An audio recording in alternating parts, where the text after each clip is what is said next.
Hey, good afternoon, everybody, and welcome to the first episode of Trout Anglers. Today I have with me Daryl Byerton. How you doing, John? Good. So where are you from, Daryl? I live in a little small town in the Finger Lakes region in New York State called Monterey, just outside of Watkins Glen, Corning area. So a nice little small country place. Nice.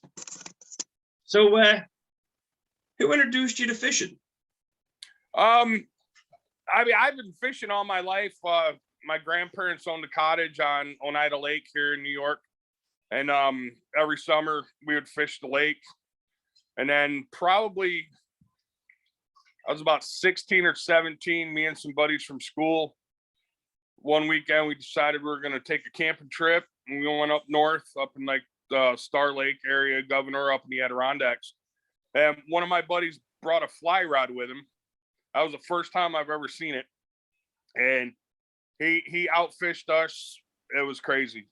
And he let me try it. And ever since then, man, I'm hooked. I've been fishing that way now for the better part of probably 30 years. So you're just a straight up fly fisherman? For the most part, yeah. Unless I'm on a boat, trolling the lakes for trout and that, you pretty much catch me with a fly rod in my hand. So I mean, I've never fly fished before. I think it looks neat. To me, fly fishing, the way I look at it, is almost like an art. I mean, am I right or wrong? Yeah, there's some skill involved, definitely. It's very rhythmic. It's like if you're familiar with music, like if you're a musician or anything, you know how they have counts for everything, 1, 2, 3, 4, so on and so forth. For me, it's like a waltz. A waltz is 3 counts, so it's 1, 2, 3, 1, 2, 3. And that's how I cast. That's how I count it in my head, and it's worked for me. People might be like, yeah, that's kind of weird, but yeah, it works for me. My luck here in the city, the way the creeks are in the city, I would spend more time when I cast back. I spend more time trying to get it out of the tree than I would trying to get a fish. and hey, I've spent a lot of time climbing trees trying to get my flies out. It's not. You got to have room. You definitely have to have the room to do it. So let me ask you, how old were you when your very first fishing trip, and who took you? I was probably 6 or 7, maybe a little younger than that. And my dad actually took me. And I mean, I guess you could say that's how it all got started. But not a lot of memories of my dad. Him and my mom split up when I was younger. So, but yeah, I think he was the first one that actually took me out fishing, and it's just I love the outdoors. I love everything about it. So were you guys just straight trout fishermen, or did you just pretty much fish for everything? Or back then it was pretty much we fished for everything.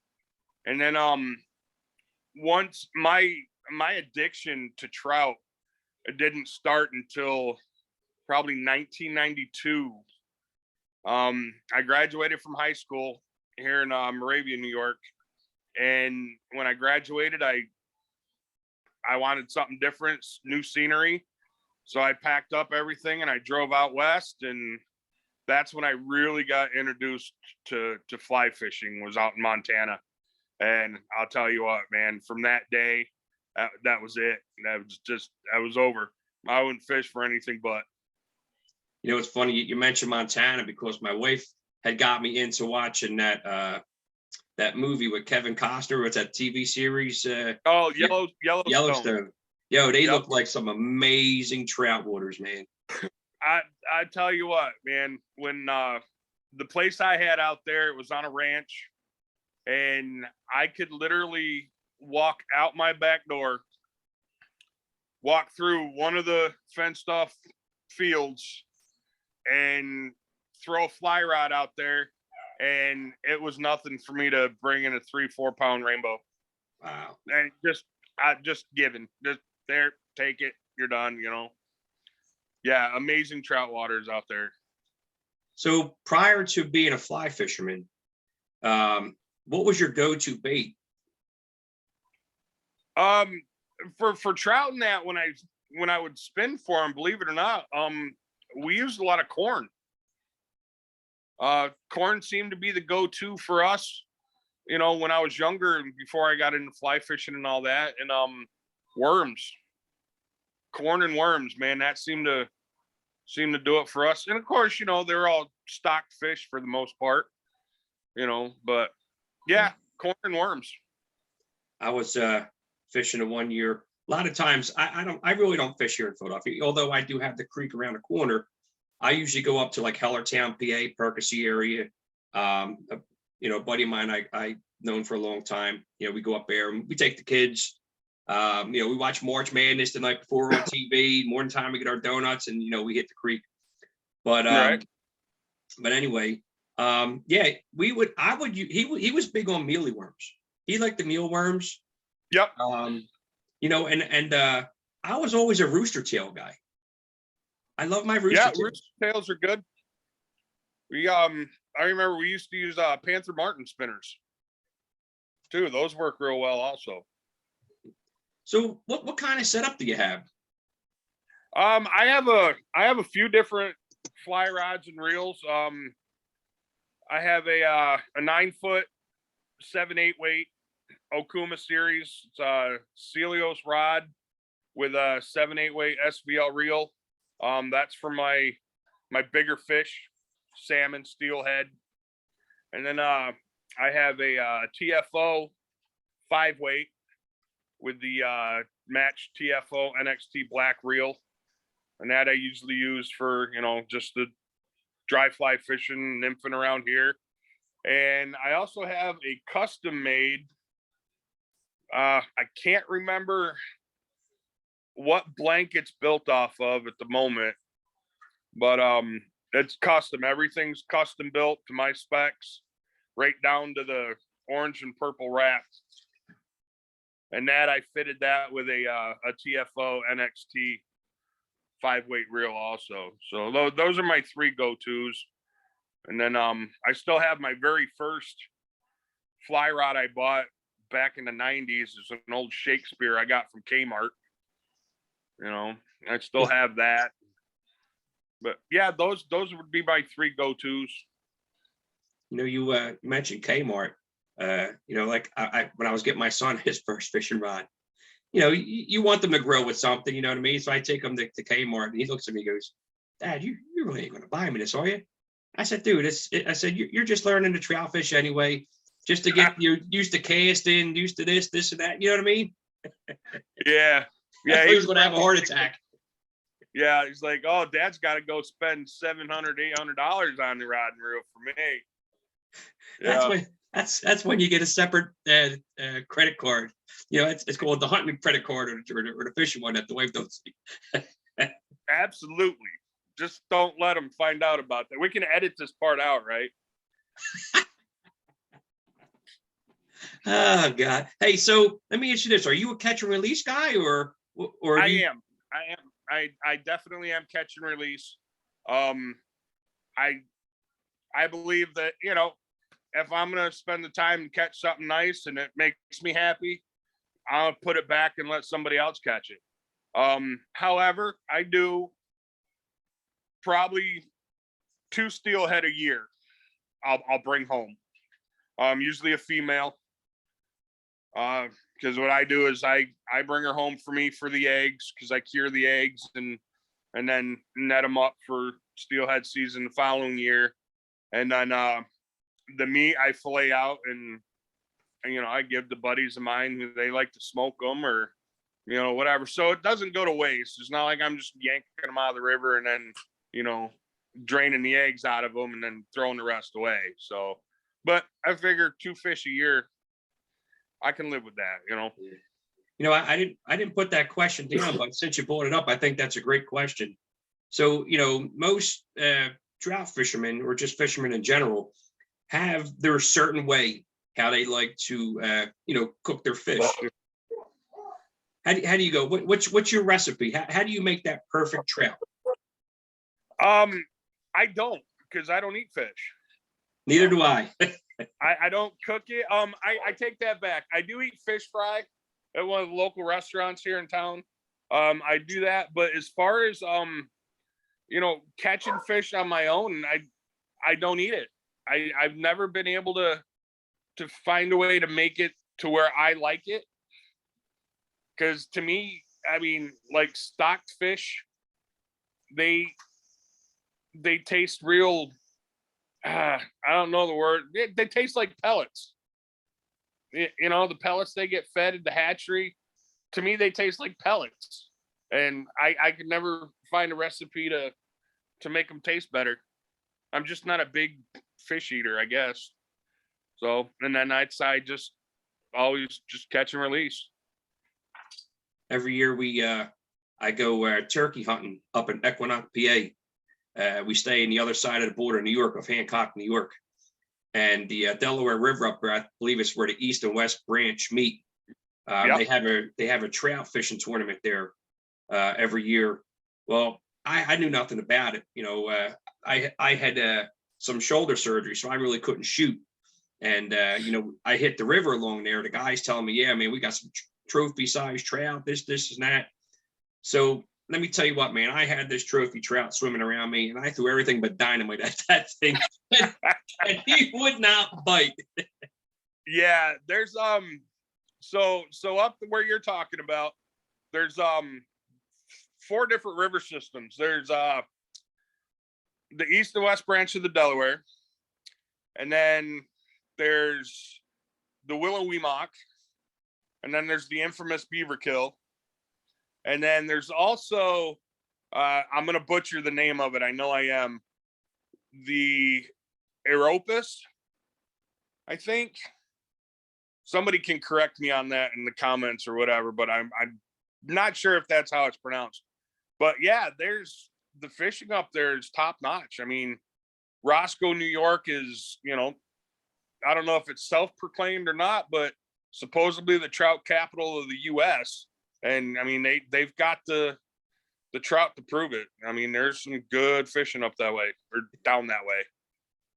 Let me ask you this question. What would have been in your memory, what would have been your best day? Oh man. So this was probably 5 or 6 years ago. Me and some buddies went to Plasky, New York. Right? You know what I'm talking about. Mm-hmm. And I mean, combat fishing at its finest up there. And we happened to catch the right day. We hooked up at the right spot, and we fished from 7 o'clock in the morning until probably 3 o'clock that afternoon. And I'm not kidding, John, by the end of the day, I was hoping to catch smaller fish because my arms hurt so much. I mean, it was probably, no joke, it was probably a 50 fish day. And it was constant. One salmon after the other, one salmon after the other. And I mean, we're not talking, 6-7 pound salmon. Some of these salmon were up in the high 20s, low 30-pound range. And that was probably, quantity wise, that was probably my best day. Yeah. It's funny when you mentioned that. I don't want to interrupt you, but I'm shaking my head crazy here. My cousin has been going up there for years, and he's been dying to get me up there. You do those drift boats, he says. You go out there and you do those. He said you could throw a piece of crap on a reel, and those salmon, especially when they're spawning. I mean, they're just going crazy up there. Yeah. They're the salmon up there. They're when it comes that time of the year for them, when they're up in the river spawning, they're very aggressive. I mean, you're not gonna get them to feed on anything, but you drop something in front of their face, they don't like it there. They're hitting it, and yeah, it can be a fun day. Definitely a good time. So here's one for you. Every fishing trip's got to have some kind of folly, some kind of blunder. You know what I mean? What did Daryl experience out there? What happened to you? So, all right, I had just started guiding up in Montana. I was a young kid, barely in my 20s, and we were fishing on, I want to say it was the Jefferson River, and I was all decked out in my nice new guide gear and everything else, and well, I had forgot to put spikes or corkers on my boots. Now I can get pretty slick on these rocks, and I was walking, and I was pointing out this little seam for this client to fish in, and unbeknownst to me, there was a nice little drop off right in front of me. And John, we hadn't been in the water 5 minutes. We were just starting out. We had 8 hours ahead of us, and I slipped on a small rock covered in algae or whatever, and I went underwater. Waders filled up. Oh man, waders filled up and it about flipped me upside down. I'm paddling my butt off trying to get balance to get, because it was just deep enough where I couldn't flat foot it. And I'm tippy toed. I'm very buoyant at this point because my chest waders had completely filled with water. And that would probably be my worst, my blunder.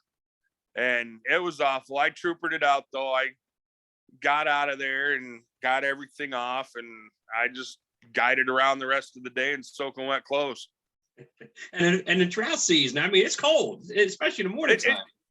The water was probably 60 degrees, maybe a little bit higher, a little lower in spots, but yeah, but luckily it was a decent day out. It was probably mid 70s, low 80s.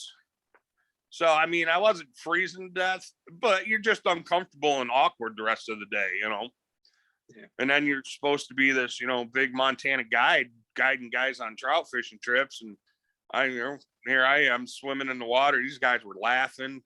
Once I was okay, it was over with, man. They picked on me the rest of the day. We laughed about it and all that. But yeah, that was probably the worst, most embarrassing anyway. Yeah. So, is there anybody you want to give a shout out to, and your fishing buds? Nah, I'm good. But no, I do.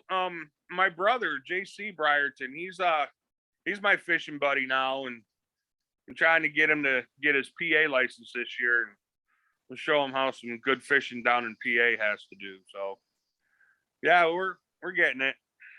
Cool. Daryl, I want to thank you for taking time out of your day. And you said you have another fisherman there, but you're a fishing gal, would you? Yeah, come here. This little girl right here. Hello. She's my little fishing buddy. She helps me tie flies and stuff. Very cool. And, very cool. She's we're gonna pick her up a fly rod here for her birthday, I think. Cool. And get her out there and get her fly fishing. So awesome. Well, happy birthday to you when that time comes. Yeah, July 4th, actually. She was born on 4th of July, 4th. baby. Yep. Very cool. Yep. Very cool. So I appreciate that. Yeah. And for everybody out there, just want to let you know, this is our first interview, and we're going to not only be interviewing people in the United States, but we also have a gentleman from Australia that's going to be coming on the show. So again, Daryl and your lovely daughter there, I want to thank you guys for taking time to come on there and fish, or come on and then talk about your fishing there experiences. And what does she have to say? Anything special for everybody? You say anything? Nah, she's pretty reserved, pretty quiet. I appreciate it, John. Thanks for having me on the show and all that in the interview. It was a good time. I look forward to maybe meeting you up on the river somewhere. Yeah, like I said, I do. I got turkey hunting coming up in May. Yep. We'll be up in Equinox, PA. So yeah, and well, as a matter of fact, I'll talk to my cousin about the Pulaski waters up there, and that would be a hell of a time to meet up. Oh, absolutely, most definitely. Yeah, I would love to. Best times for that's probably October, November, and then it starts getting colder, but the steelhead start running up there in November. So yeah, it's kind of pick and choose what kind of weather you want to fish in. Yeah. Well, you guys be safe out there on the waters, and I wish you guys the best of luck with this opening day. Hey, I appreciate it, and good luck to you. And hey, stay safe, and I appreciate what you do. Thank you, sir. You guys take care. All right, bye, John.